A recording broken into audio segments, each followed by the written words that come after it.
In this workshop today, I'm going to share with you why case studies are so important for doing the work that you love and also making more money. A step-by-step process on how to create a great case study. And I'm also going to tell you how you can get more out of your case studies by sharing them online. Leave a comment below with any questions that you might have about case studies, and let's dive right in.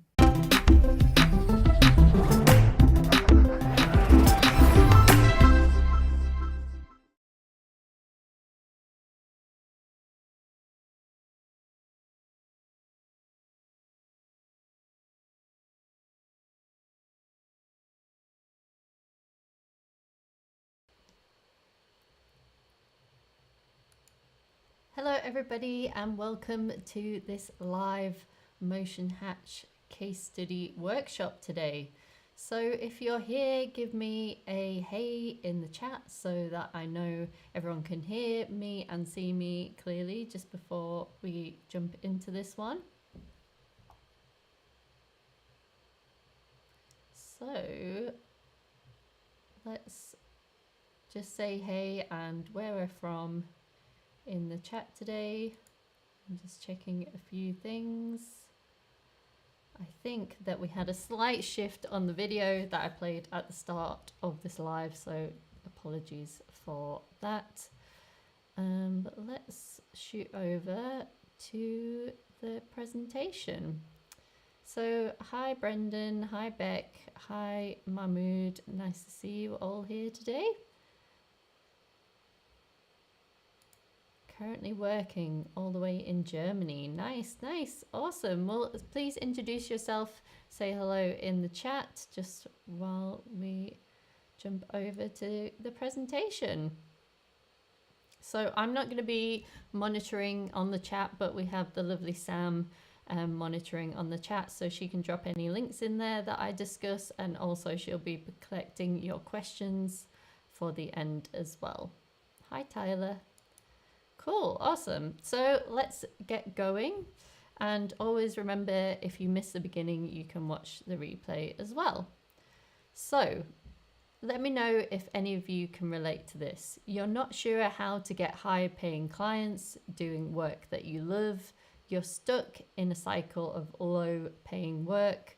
You don't know how to best showcase your work, and you rarely share your work online, and you get little traction from social media. So give me a shout in the comments if you feel like you can relate to these things, because I want to make sure that I'm teaching you the best and most relevant stuff here today.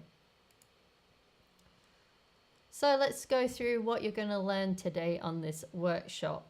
So we're going to talk about why case studies are so important for doing the work you love and making more money, a step-by-step process of how to create a great case study, and how to get more out of your case studies when sharing them online.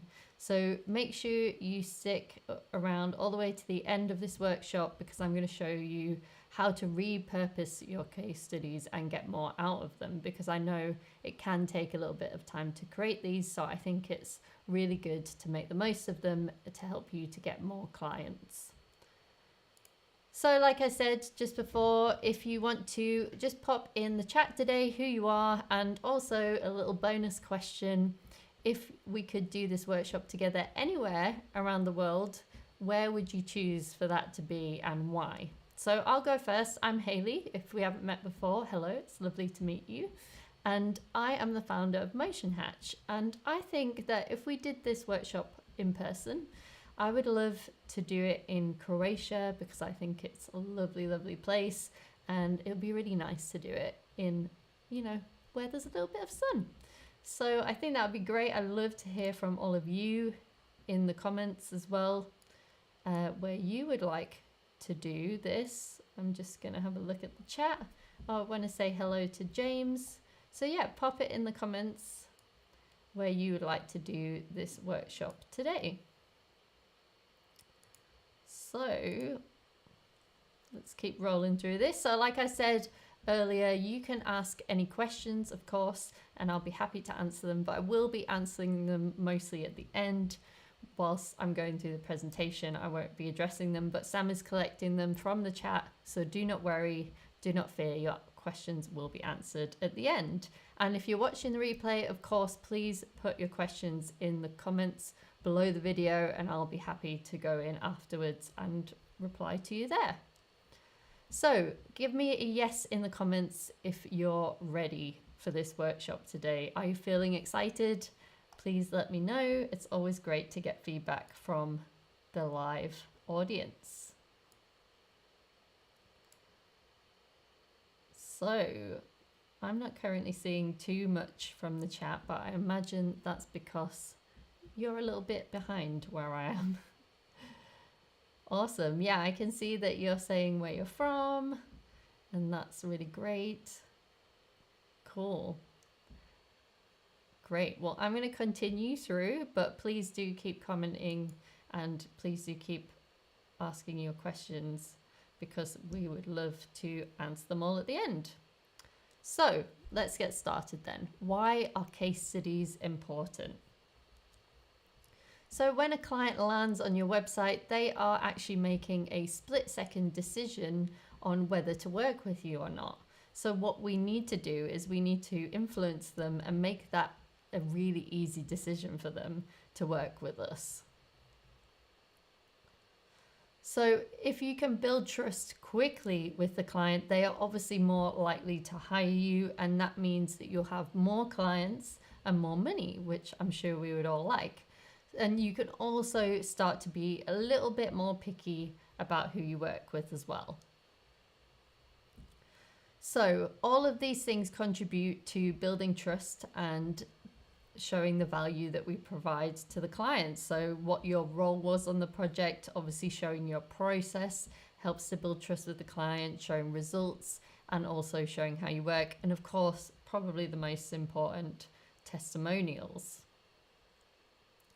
So testimonials, like I said, are extremely important because it shows the client that other clients have trusted you in the past and that you're a good person to work with. So here is a testimonial for Motion Hatch. This is one of our lovely students of our Client Quest course, Dryson, and here is this lovely testimonial. So I'm sure after reading this, you're probably much more likely to think about doing our course Client Quest because Dryson obviously has had some great results with the course. So you can see just from this how powerful testimonials really are. So I would encourage you all to really go out there and get some great testimonials from your clients. But I'm going to talk a little bit more about that later as well.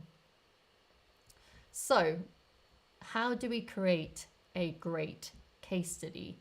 Well, you can go and download our case study worksheet, that goes along with this workshop at motionhatch.com/case study, and Sam will also put that link in the chat for you, so you can go over there and we have a worksheet so you can kind of follow along with this, or you can download it later and then you can fill it all in and you can create your case studies from there. So it has all the things that I'm going to talk about coming up, but I just wanted to give you that link now, so if you did want to follow along with the workshop, that you could do that as well. So what I want you to make sure that you do is obviously always have permission from your client before adding work on your website. Ideally, you would have a contract that they sign at the beginning of the project saying that you're allowed to put the case study on your website, or alternatively, you could send them an email afterwards requesting permission, saying that you will credit them and add a link to their brand or company as well if they're a direct client. So just want to check in with the chat and see how everyone is getting on so far before we dive deep into some of the more nitty-gritty pieces about how to make a great case study. Awesome, cool. So it seems like you're a little bit behind where I am here, so I will be answering all your questions at the end, but it's great to see you all commenting and sharing in the chat as well. Cool. So this is the main structure of a great case study. So you want to think about who the client was, of course, very important, very simple first one. what year it was made. Sometimes you can include that if you want. Credits, so obviously who did what on the project. Testimonials, as I said, is really important. The challenge, so this might be what was the brief or challenge did you solve on this project. The solution, so the solution is what was made in response to the challenge, and then the process behind the scenes, style frames, storyboards, things like that. And then one of the most important things, probably aside from testimonials, is what results did the client get from this project. So this is the overview, but obviously I'm going to go more into depth on each one of these now. So first off, the client. This is pretty straightforward, like we said. What's the client's name, company or brand name?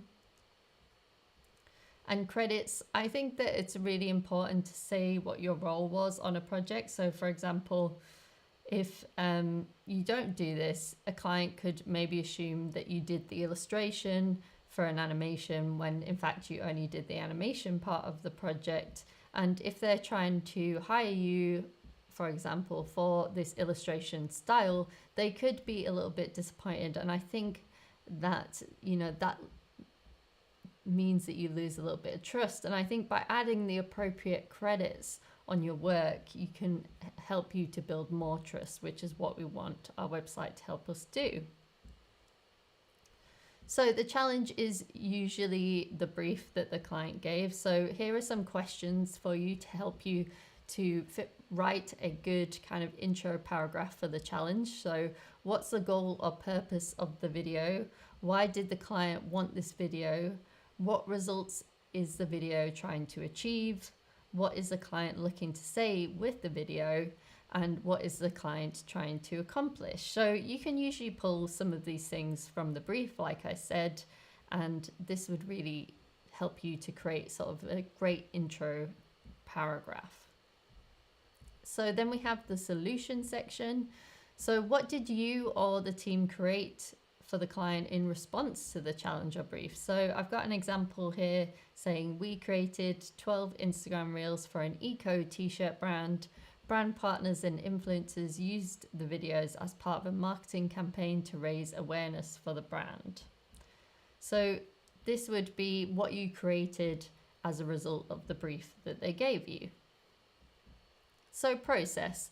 So this is something that probably a lot of you are familiar with, but this is how you show how you made the project. So I've just included a few things here like style frames, storyboards, sketches, wireframes, but you can really add in anything here that helped you to create the process and how you did it. And I think that showing process and behind the scenes helps the potential client see what goes into creating your work, and it also increases your perceived value. And it can help the client as well, if they're a direct client, to understand how something is made, and also maybe why it takes so long to make an animation, for example. So results. So unfortunately, most companies and brands don't care too much about design and animation work. The thing that they care about more is actually the results that it gets them. So even if it's an agency that you're working for, they should care a lot about the results that an animation or some design work is actually getting for their end client. So what you should do is you should try and ask before you start the project if you can get the results that, say, the animation gets for the client and things like that, or alternatively can use a follow-up email asking how the project went. And this would also be a really great time to ask for a testimonial as well. So there's different things that you can put in results, but obviously if you have any results around revenue, so maybe increased revenue for the client by helping them to sell one of their products or something like that. Views or shares, like how many views the animation got, for example, or anything to do with the impact on their business. It really kind of depends on their goals for the animation or the piece of design work. So I would go back to the brief and the challenge section and really figure out what they were looking for And then if you can link the results into there, and especially if you can include numbers, then it's really going to give you a great case study. So now I want to go into some examples, and also a couple of the students from our Client Quest course have submitted their case studies for me to review so we can help them out. And I think that this section is really going to help you because you can see what a good case study is, and also maybe you can help me along in the live chat too and shout out some things that you see on the case studies that you feel like could be improved as well. So let's get started. So let's close that down. So this is a company called Flow Creative. They're good friends of mine. They're really, really great creative agency and animation studio. So I just wanted to show you this quickly. So you can see on here you have the challenge, and then you have some illustrations, which is really nice. And then if we go down, they've got the solution here as well. So they're just highlighting different things. And then obviously they've got some storyboards and sketches, which look really cool. And also the video, what the results were from the video, and the video here. And some behind the scenes using the Cyclops plugin by Kyle Martinez as well, which is really good. A lovely testimonial from us. So you can see this is a really, really good example of a great testimonial and case study. So there's some more fleshed out storyboards there as well. Just sort of scrolling through it so that you can see.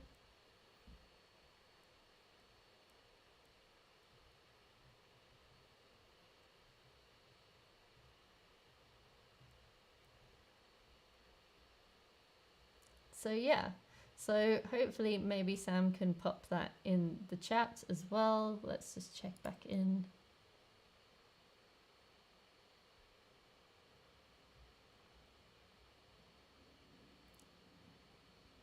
Awesome.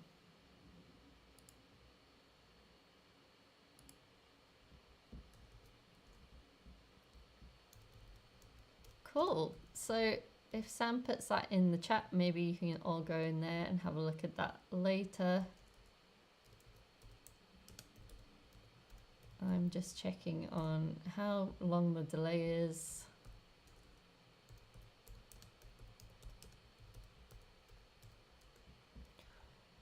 Cool, so let's now get rid of this one. Let's take another look at some of our students' case studies. So this is Richard Lazare. So if we look, and maybe in the chat as well, you can be shouting out some different ideas that you think, based on what we've taught you today, that Richard could add into this. So here's a case study for lodgeholiday.com. So obviously he's put who the client was. He's put, these are sort of like credits, which I think is good. Maybe this could be a little bit clearer, I think. So I think what I would do is I would separate out the credits, and then I would kind of include some of this stuff maybe in some of this bit, which is like the brief or the challenge intro section. You've got some process here. I really like these storyboards, look really great. So that's really good. So I'm not sure whether I would put the draft animations. I don't know whether the client would, like a potential client would really get a lot out of that. Potentially, if you're going to do this, you could make it into just one video. That's what I would do with that. Then he's got the final video there. So shout out in the chat what you think Richard is missing from this. So I'll give you a few minutes to do that, but I can't see any testimonials on here, so it would be really great to have some testimonials. also some results would be really good. So what, how did this video help lodgeholiday.com? Let's check, see if I've got some people in the chat. I think that my chat isn't working very well, but hopefully we can see afterwards. Okay, so someone said I'm a bit quiet, so I'm gonna push myself up. So I have just turned it up, so hopefully that's helpful. I think, like I said, I think there's a little bit of a delay for me on the chat, so I do apologize for that.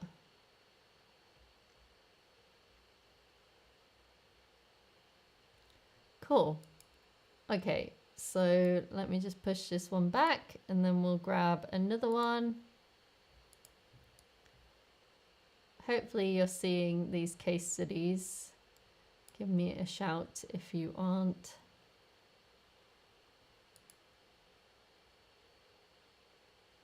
So Joel says, I think the progress videos are cool to see, but perhaps better as short GIFs that don't require someone to dedicate time to. Yeah, short GIFs I think could be a good idea, but also, yeah, I think potentially just putting them into one short video as well could work. Yeah, I think Joel, like Joel says, I think having a hierarchy of content makes a lot of sense. Cool, yeah, thanks for the suggestions on that one. I think that's great. So now we're looking at Dimitris.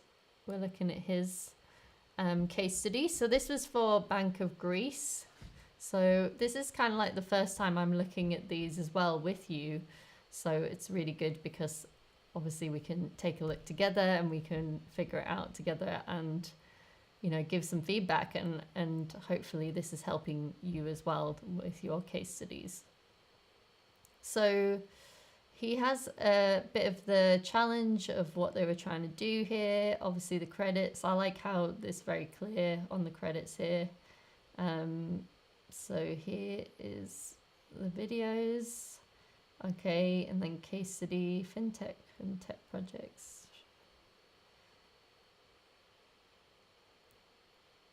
So a little bit about what he did. So the challenge, some style frames, which look really nice. Very good work.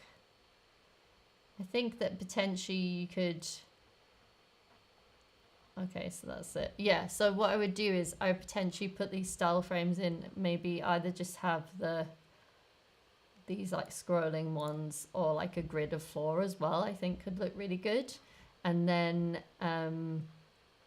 things that we're missing from here is like, again, a really good testimonial. I can't say about that enough. I think that having really good testimonials is really, really important. So definitely get a testimonial in there. Have some results that the client got. Obviously, you've got the challenge part of it. And yeah, let's check in on the live chat. What does everyone else think about this one? Do you think that Dimitris could include some other things in here as well? Obviously, I think the results and the testimonial, like I said, are the most important things. Potentially, you could have a little video or a GIF, like we were saying, with some behind the scenes stuff of you creating the project. I think that could be really nice as well.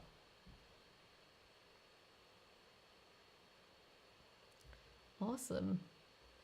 Cool. So there are my examples, but let me know what you think of all of them.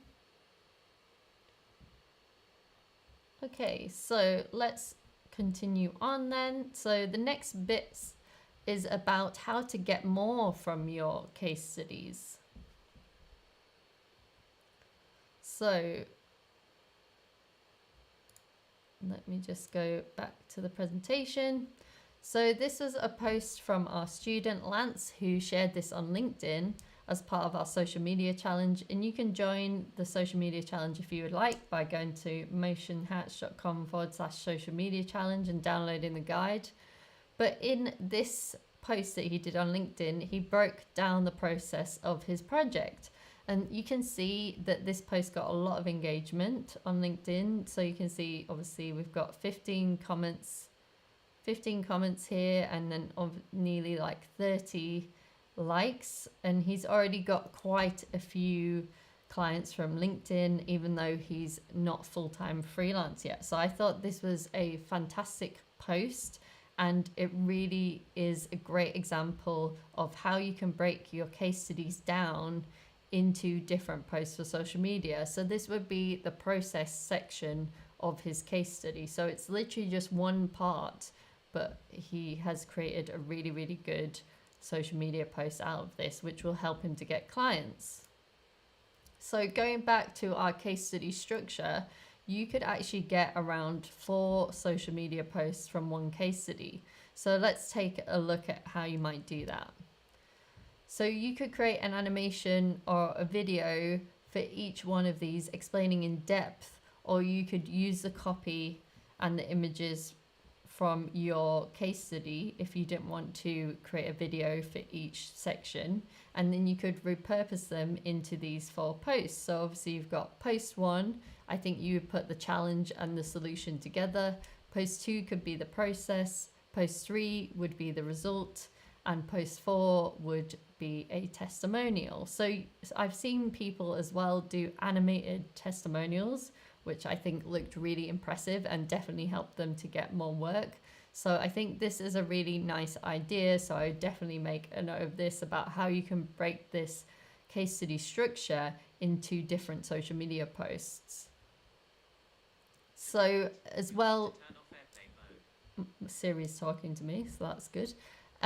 So as well, what you can do is obviously schedule your posts in advance. So here are a few social media schedulers, Buffer, Later, or Loomly, which we use at Motion Hatch. So if you do this and you create your 4 social media posts from your individual case studies on your website, if you have like 2 to 3 case studies, you can see that's a lot of different posts for social media. So this can help you to break down your projects more into smaller posts that are going to help you to get work. And as well, I would recommend that you just stick to one social media platform. And LinkedIn, I know, is working very well for our Client Quest students at the moment. So I think that that would be a really good shout, because it's a B2B platform, a business to business platform. And also on LinkedIn, your posts tend to stick around a lot longer than they would do on Instagram. And I think that at the moment, as a motion designer or animator, it's easier to stand out on LinkedIn because there's less people posting on there, essentially. So I think that is a good one to look at. So you should be reposting every so often. You know, everyone likes to recycle. So most of the time, people that you follow you actually won't see your posts. So you can recycle posts, and you definitely should. So what you can do is put the hard work in up front with creating your case studies and breaking them down into these 4 different posts for each one. But then you can reuse and recycle those posts again and again, and obviously reap the rewards of that later too. So case studies are really important if you want to work more direct to client, because direct clients often need to see something similar to what they want to create. So they are focused on the results as well of what they can get from the project. So I think building a case study around the work that you really want to do with a certain type of client can work very well. And defining your niche and creating specific case studies can help you land direct clients with projects that you love. But obviously defining a niche can be very tricky, and you need to work out who your ideal client is or avatar. So if you'd like me to create a video on finding your niche or ideal client, then please do leave a comment below or comment in the live chat as well. Cool, so now we are going to go to the Q&A part of this. So let's just pop back into the chat so I can see. Yeah, Brendan was saying a little behind the scenes could be nice towards the bottom. Cool, so I'm going to wait for a little bit for some questions to come in, because obviously the chat is a little bit behind me doing this video live here, so I want to make sure that we answer all of your questions. So thank you everybody for showing up live today and putting your questions in the chat. I am going to pop over to my questions.